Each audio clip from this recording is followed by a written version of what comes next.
Hey guys, this is Dan with Gears and Gadgets. Thanks for tuning in. I love making these videos mainly because the comments that follow tend to be entertaining to me. And that is about the Polaris Slingshot. I'm going to talk about the 2024s. There's not a whole lot that's changed with the platform from last year to this year, but what was interesting to me is the press release, and I made some notes here to run through. This comes on the heels of just watching a video from Matt and Zach from The Smoking Tire. I love how much this product confuses people, and I love how much Polaris doesn't sway away from how much it confuses people. I want to set the tone with exactly how Polaris views this product. They call it an extraordinary driving experience and a one-of-a-kind on-road adventure. And this is what the Slingshot does, and you'll see as I go through the reaction of The Smoking Tire's take on this, Matt and Zach. This is really the way it should be viewed in its unique sense, and you watch them struggle with really what to do with this thing and where it belongs. But Polaris flat out says it's meant to be embraced by those who demand attention and appreciate its one-of-a-kind on-road adventure. The Polaris Slingshot is unlike anything else on the road. As a motorcyclist, the things that it doesn't do well are the things that it starts to kind of bleed into the territory of an automobile with. But then the things that it doesn't do that a car does well is because of the things that it starts to bleed into the world of a motorcycle with. So it actually puts it right down the middle of the experience of both of those things. A Miata is not going to give you the experience of similarity to a motorcycle, and a motorcycle is not going to give you an experience of a Lamborghini. So you've got to look at these things and realize, like, oh, it should be viewed as exactly Polaris is saying, as it is unlike anything else on the road, and they couldn't be any more accurate with that description. Slingshot serves as the ultimate platform for self-expression, driven by a diverse community of riders who dare to be different. When I had that Slingshot, the number of people who approach you and talk about it at gas stations, at work, even the people who I think have a little bit of, I'm going to use the word here, pretentious, and I don't mean this in a disrespectful way. If you drive by a Slingshot, you never saw them, you're going to judge them based on your pretense of what you think that vehicle should be, and that's where the Slingshot, I think, is an incredibly important product in all of power sports. The familiar automotive-like driving experience makes Slingshot an exciting, approachable option for those new to power sports. In 2023, new Slingshot owners were twice as likely to be multicultural and included 90% more women than other Polaris brands. So for those of you who are the anti-woke crowd, I'm going to tell you right now that I think it's absurd for that sensitivity. It's oversensitive. I understand why some companies are pretty over the top in terms of exploiting diversity, and I don't know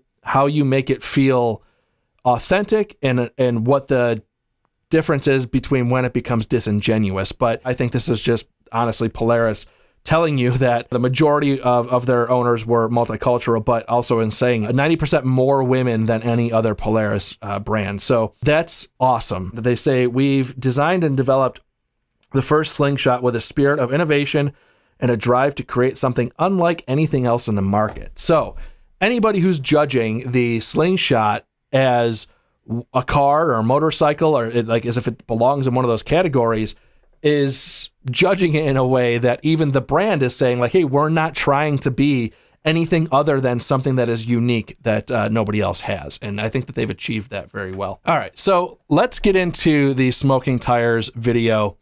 And before I do that, I'm going to show you these guys. Again, keep in mind, they've got the Mustang Dark Horse, $100,000 Kia, driving F1 at 173 miles an hour, the 1,000 horsepower CT5 Blackwing, Maseratis. You know, they've got some truck stuff in here too, but a lot of just really, really, really high-end cars, and then you get into the Slingshot, and what do we think about it? So let's jump into that video. We are always talking about how there are fewer and fewer affordable sports cars on the market every single year. But what if I told you that there is a vehicle you can buy brand new that has 200 horsepower, weighs under 1,700 pounds, has a manual gearbox, an open top, and costs under $35,000? That is a huge, huge point with the car crowd. That's a big statement And I think a big argument to be had for the Slingshot when you talk about people who are comparing it to a car. But there's a catch. It's missing a wheel. And you might be asking yourself, why are we doing this? Why are we filming this vehicle? Well, on top of what we already mentioned, it is actually an affordable. Yeah, so this is their Slingshot R as tested, 34,000 call it, but 200 horsepower, and honestly, for power to weight ratio, it's pretty ridiculous. At 1,600 pounds, this thing is sports car it feels experience. peppy. True. I told them I would, and what I mean by that is when I drove the first one in 2015 or 2016, I didn't love it. I thought it felt a lot like Polaris's UTVs, but on the road. And those older models were very different. There was a lot of enhancements since then, and the entire chassis was all retooled. An engineer who worked on the And I'll link this video in the description down below so you guys can go that and had- watch it yourself without me yammering over top of 2020, it. they changed this thing, so it now has 70% new parts. We're going to evaluate the dynamics of this vehicle and put it into context in a good faith way, regardless of how you think it looks or how you think it makes. And I want to look. make sure I'm very clear. I do think that they approached this in a very good faith way. Here we go.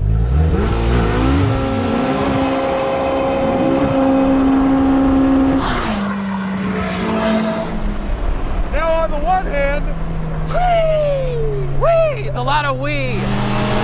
You are as exposed, more exposed than any convertible I've been in. yes. Almost like a motorcycle, but I was not quite.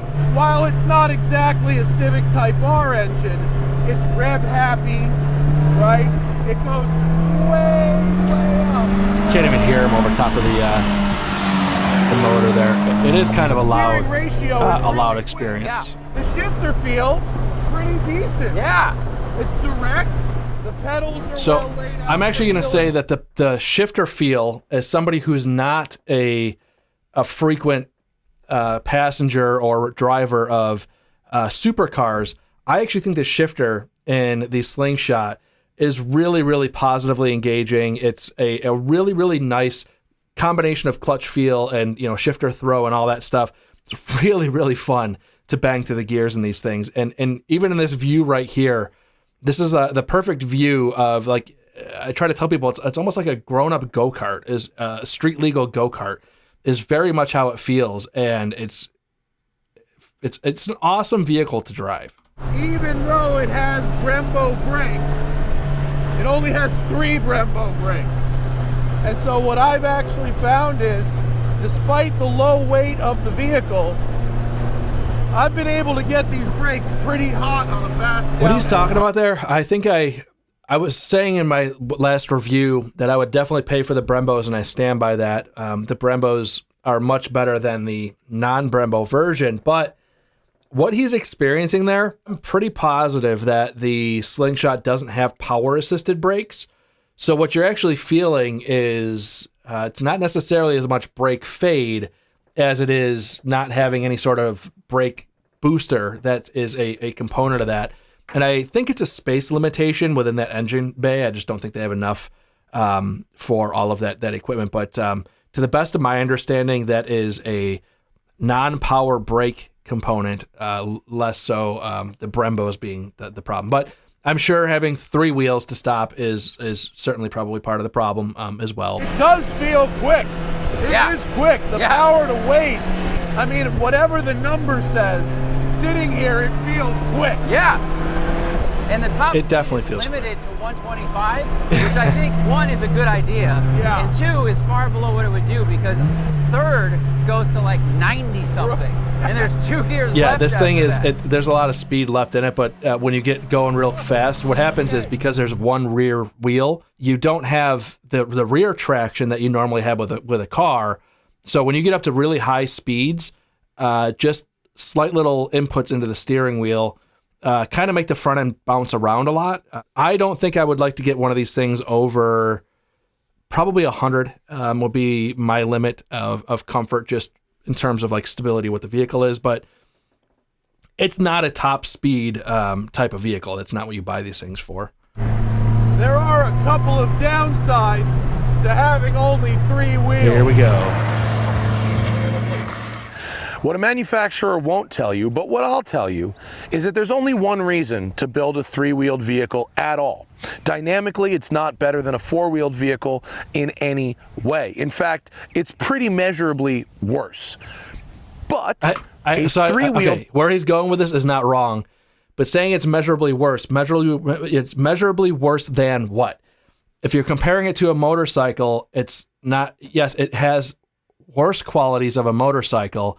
If you're comparing it to a car, it has some worse qualities of a car. But if you're comparing it to a motorcycle and a car, well, now it has its own personality completely. It's not just taking the worst of both worlds and making a vehicle.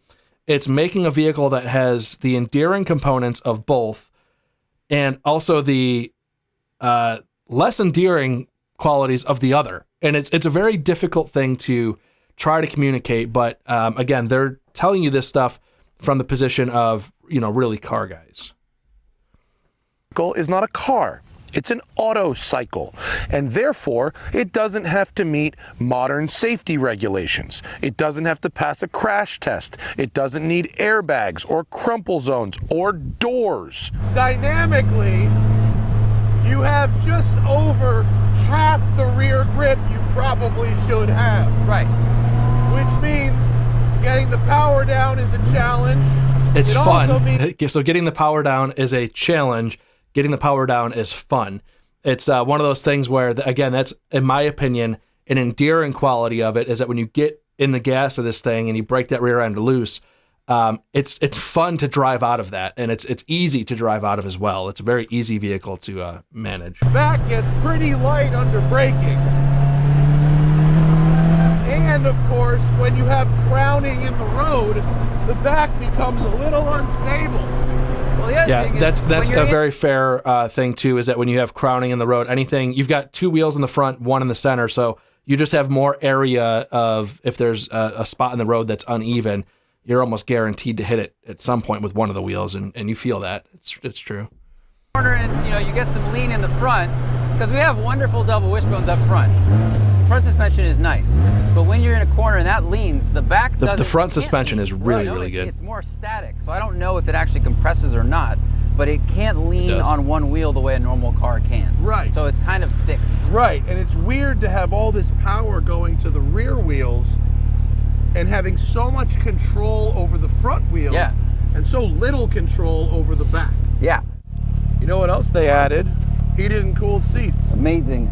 So okay, when they're I off, can tell you just by those heated and cooled lights seats on. buttons that so cool. going back to the braking conversation, the fact about the brakes possibly being need to be changed, this seat button here with how much of that actually has been rubbed off by people pressing those buttons tells you that this machine has it's been used. So good possibility the brakes that they had on that machine just might just be time for service. I just caught that. Well, did you get traction control at the top of second there?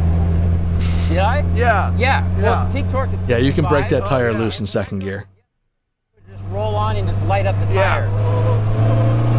So from third, the thing is, there's still so much power even below that peak torque line. It's really What quick. they don't tell you is the experience you get in that cockpit is so analog. You have the feeling of the gearbox. Everything's like so close. There's not any sound deadening between you and the motor.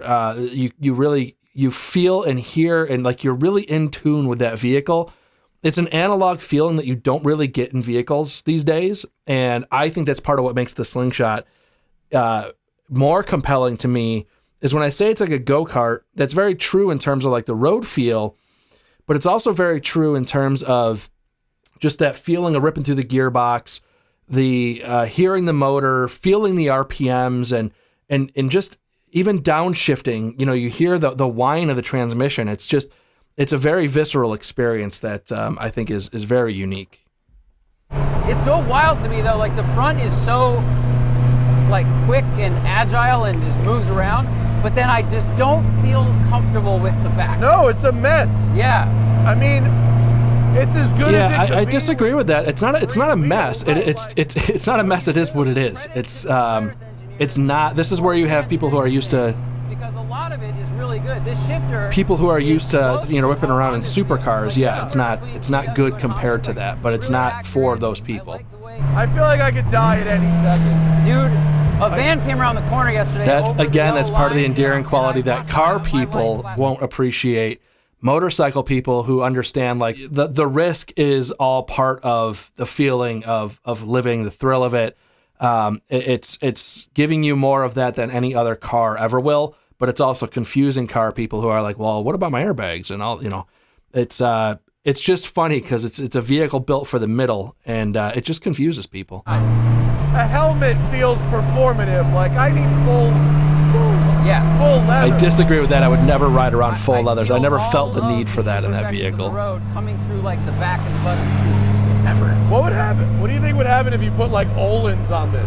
Back. I don't think it's Because worth in a that kind of motorcycle, the modification. motorcycle I don't think it's Yeah. meant But we don't for have trying that. to get it to go faster around the track. It's not the unique idea. motoring experience, Yes. right? And that is what, you know, we all are kind of seeking. So if you wanted something super light, engaging, fast, and you don't really care if it looks kind of silly or if it's compromised in an interesting Beauty is in the way, eye of the beholder. I understand people think it's it not a looks terrible silly. option, honestly. I actually, honestly, my not opinion a- is, I think from the back end, it kind of can look like a bathtub in senses because there's just it is a tub, basically. But from the front end, it looks absolutely sick. And as a vehicle as a whole, it's, I think it looks really, really cool. So, you know, it's just, again, it is what it is. We've discussed the ways in which it is kind of sketchy, but it is actually fun to wheel around in its Yeah. own way. Yeah. And considering how many fewer affordable sports cars there are in the market now, and that's not really going to change anytime soon, any option is a good option.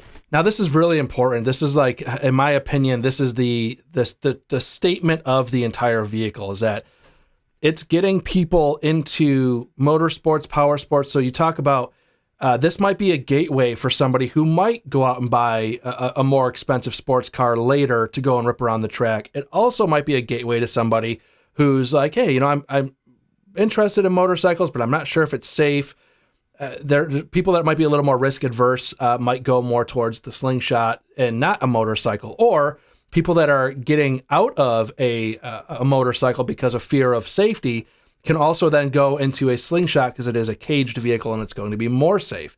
Or somebody who has a sports car who goes through maybe some financial hard times and has to sell a very expensive vehicle, maybe they can buy a Slingshot and scratch that itch of just getting out on Saturdays and going out and having a good time in a vehicle. So it really is a gateway vehicle for people in like all ends of the spectrum. And that's what I think makes this a very, very compelling vehicle that should be absolutely celebrated and certainly not made fun of in the process. For me is you can get a Miata that starts, like a Sure. Miata Club starts at 31. Sure. Now, if you get the Recaros and the good brakes on it, you're if at you have 37. a Miata, nobody, which is possibly a good thing, will approach you at a gas station aside from a Miata fanboy and be like, hey, cool car. The Slingshot, everywhere I went, people are like, yeah, it's pretty cool. What is that? So you're not going to elicit those same kinds of conversations out of a Mazda Miata. And I don't care who you are or what you say. It's just There's a not few gonna grand happen. more than this. But that's a convertible. It's got Sure. similar horsepower, almost the same transmission. Is it different? Yes. Is there a negative connotation some people have with Miatas because they're stupid? Yes. It's not the word they would use isn't stupid. It's I know. not that word. It's not that word. The people, look, I've been driving this thing around for a week and a half now. The other people who are driving this, I assure you, would never be seen in a Miata. I agree. And also those same people, just by how they present themselves when driving this type of thing. T-shirt, tight T-shirt, real tough guy It's a attitude. very extroverted vehicle. Right. And, yeah. A used F-Type I don't- or a I don't like used those Corvette stereotypes is out of the people question. who own A things at used all. Boxster is out of the question.